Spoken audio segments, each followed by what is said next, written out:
22. A wide-mouthed yawn from Machini prompted me to bring my procession to a halt. Although I'd planned to throw up a makeshift tarp fashioned from thick skins hunted from animals surrounding the foundation and stitched together, Rashan produced a teepee she made in Warrington. Benson, the proprietor who owned the workspace just down from Rashan's gem shop on the back street of the town, had once flashed lustful eyes at Priya.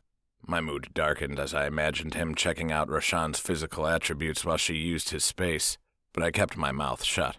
Rashan could take care of herself. When the ladies surrounding me snoozed, except for Amelia, who only slept every 3 days, I scanned my map to plot out our course, reminded myself of the minimalistic information the system provided about Brumhill, then reached out to Pulo, the other one who literally never sleeps. There were no updates on the force moving from the plains near our foundation toward the first way portal Dicini and Samancia had captured days before. But that was okay. Something told me I'd hear about it when it happened. I withdrew a sharpening stone from my bag, then set to work filing down the blade edges on my daggers, since my katanas were magic-infused and didn't require maintenance. You have sharpened your dagger. Durability, +5. Damage, +13. Halfway through my work on the second dagger, an unexpected message appeared. Clan chat. Dicini. Master, are you awake? A lump formed in my throat as a torrent of emotions ranging from irritation over how she'd broken camp instead of trusting me to the relief she'd finally reached out.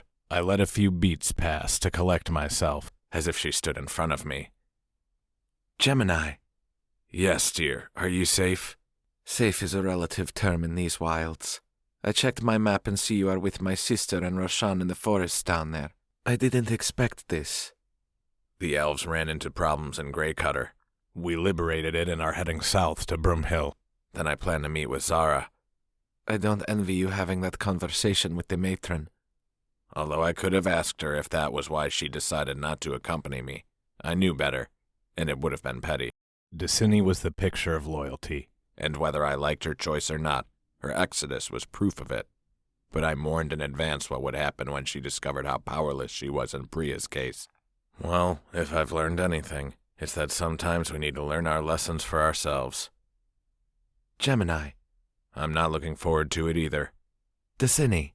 We have received word that forces are moving toward us, so Liatra and I have joined with a band of elves at the first way portal in anticipation of their arrival. That lifts my spirits. Knowing you're there to help them lightens my mood. I'm glad, Master. We left without telling you because I did not think you would have responded well. Still, I was a coward not to face you, and I apologize. After the short time I've known you, the last thing I'd call you is a coward. I understand why you did it, but I don't think it's going to turn out like you hoped. We will see, Master. Now I must sleep before this regiment arrives.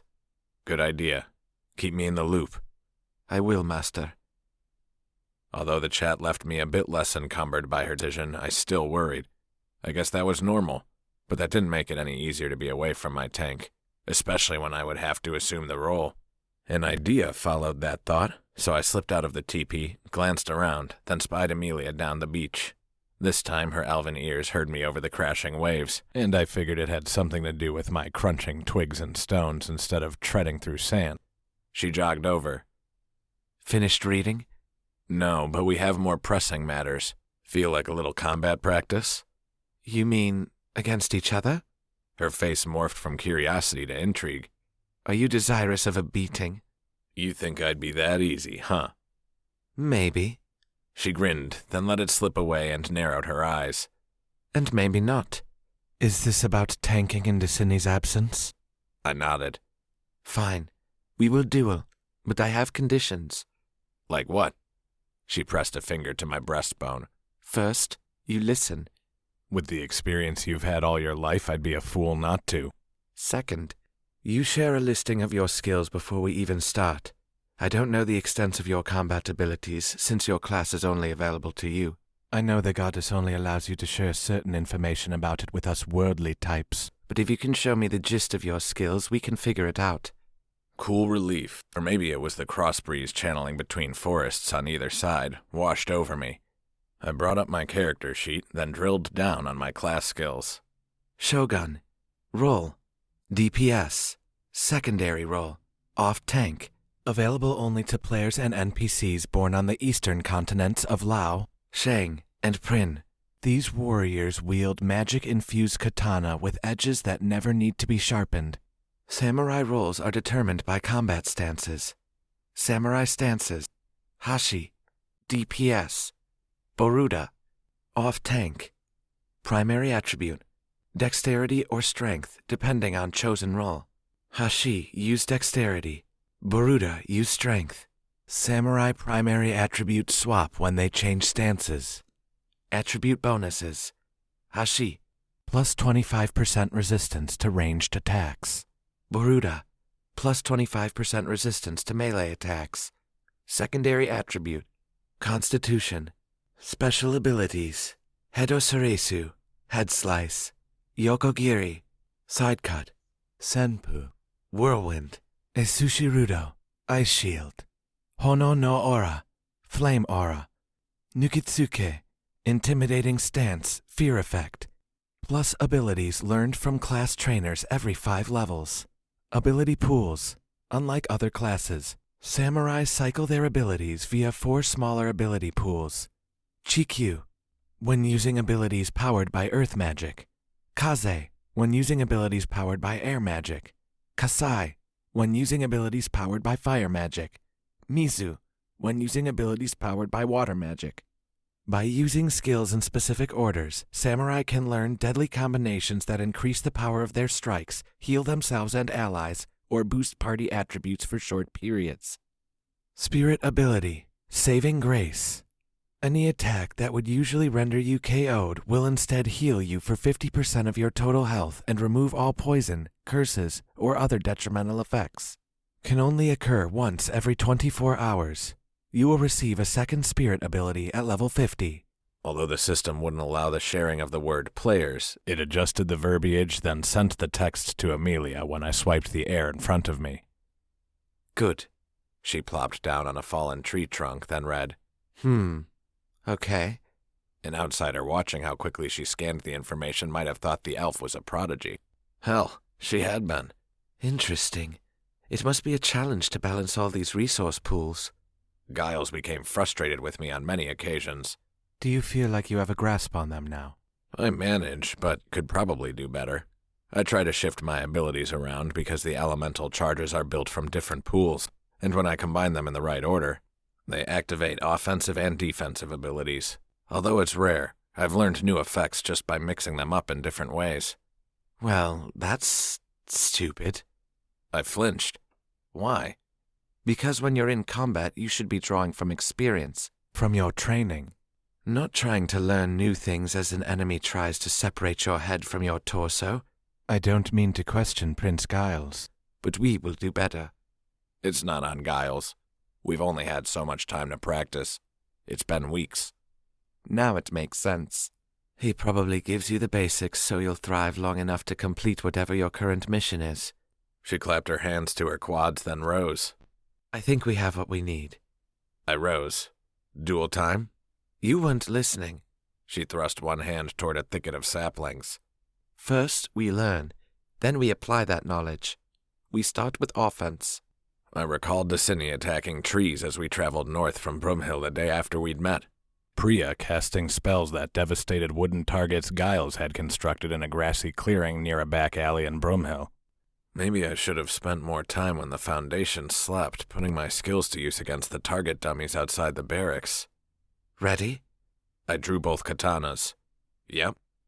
Show me the skill combinations you've learned that elicit these effects. Okay. I lurched toward a sapling, pivoted on my leading foot, whipped in a circle, then straightened my legs so one blade whipped skyward. You use Senpu, Whirlwind, +1 air charge. I reversed my motion, then brought the second sword from low to high, slicing the tree again. You use Hedo Head Slice, +1 fire charge. Combination ×1, +50% bonus damage. My sword flashed bright white light, then burst into flames. Wind, Senpu, and fire, Hedo. I halted there, then turned toward her. Okay, let's put out the fires so we don't burn the forest down. That would be a tree-hugging elf's first consideration. With a thought, the flames vanished. Amelia pressed a finger to her lips. There's a verbal command that activates the flames, right? Yeah, but the combination adds 50% damage to the second strike. Ah, That's why the swords flashed when they burst into flames. it makes sense. If you can pull off the move in combat, that's a good combo effect. But you know what else I like about it? You dipped low. She bent her knees, then whipped around in a circle that put my execution to shame. Twisted. She straightened, emulating my upswing. Then attacked. Amelia clutched her hips. How might you use that move as a tank? I shook my head. Ineffectively. The bonus doesn't proc when I'm in Baruda. That's what makes this class a bitch. Different skills for different fighting stances, except for a couple exceptions. You're missing my point. I huffed a low laugh. I'm not surprised. Be serious. Come here. She stepped out of the high weeds near the trees, then faced me. When I stood across from her, she unsheathed her daggers.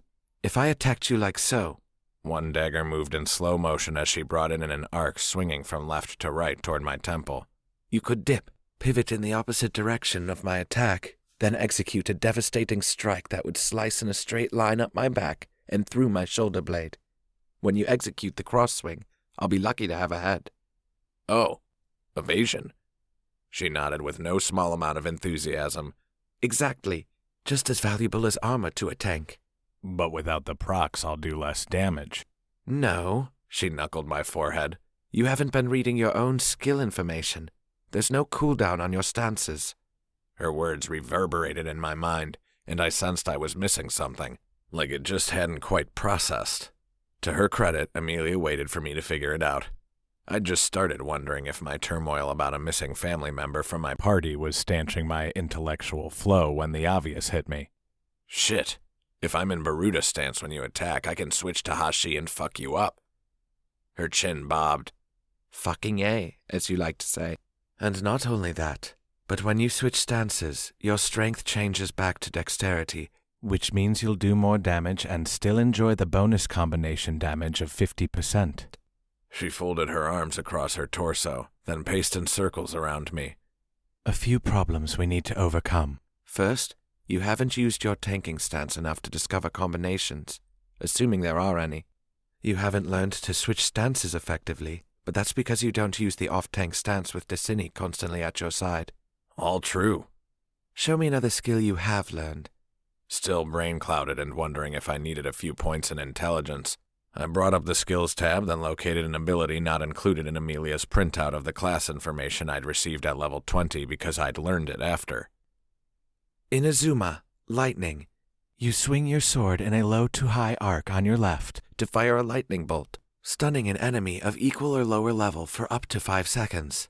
Diminishing returns of 0.5 seconds per level higher than your own. Requirement: 2 air charges and 1 water charge. Works in Baruda or Hashi stances. I executed the skill. Amelia nodded once she saw what it did. That's one exception then. It works in both stances.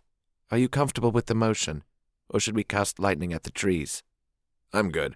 I'll use it when we duel. I look forward to that. In the meantime, show me something that won't burn down the forest.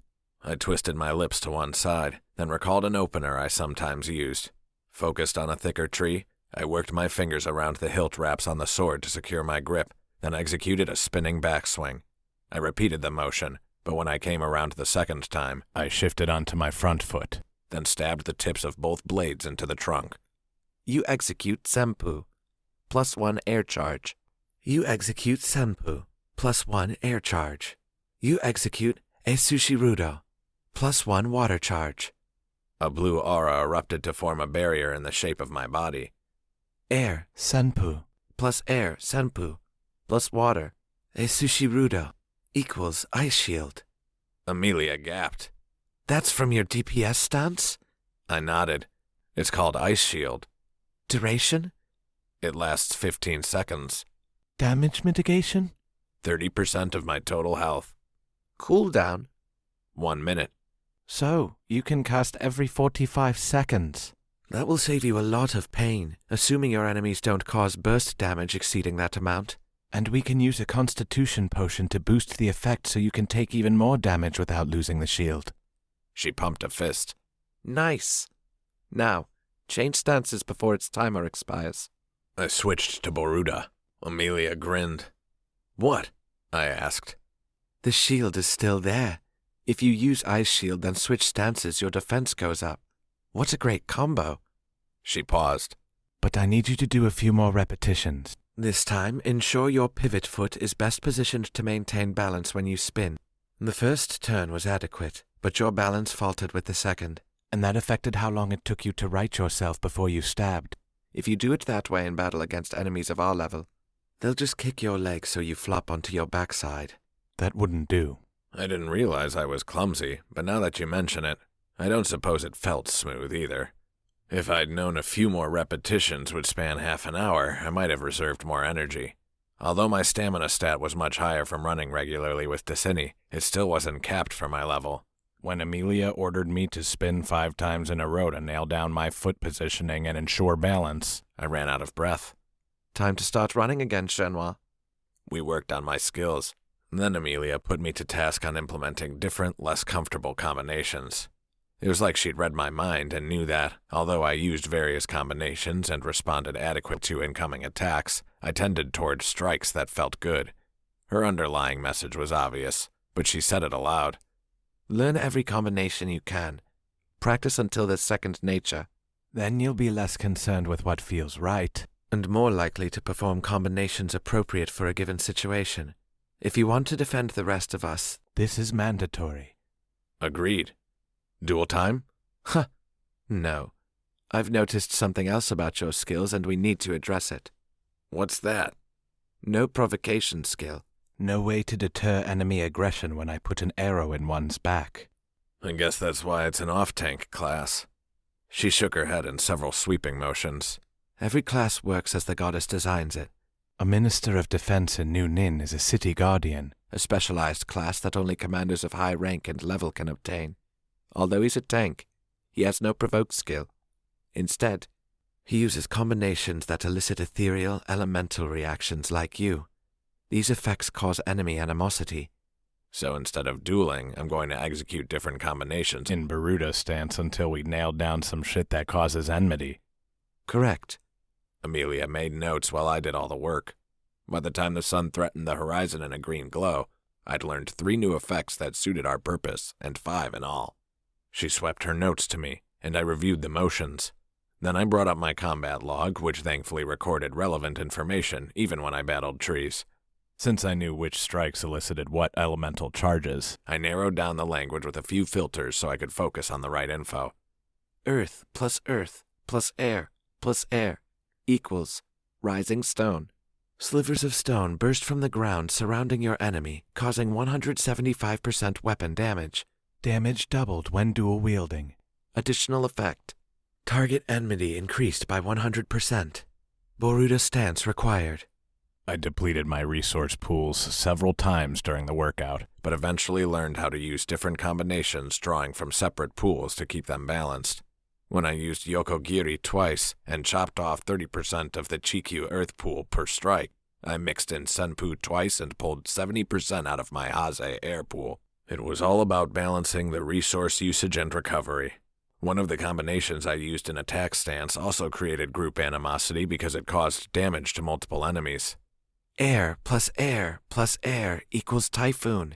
Blow your enemies into the air in a small typhoon for 3 seconds. Then bring them crashing to the ground for 300% weapon damage per enemy struck. But there was a caveat. Typhoon wouldn't proc unless I faced numbers. One-on-one it didn't work, which was why I rarely used it. I'd seen it in action when battling Shade Witches in Briarton, but I didn't remember using it since. The ability only processed when I was in Hashi stance. Another instance where I'd have to switch to DPS. Execute, then return to Boruda and perform combinations using fire, earth, and water to allow their air resource pool to recover.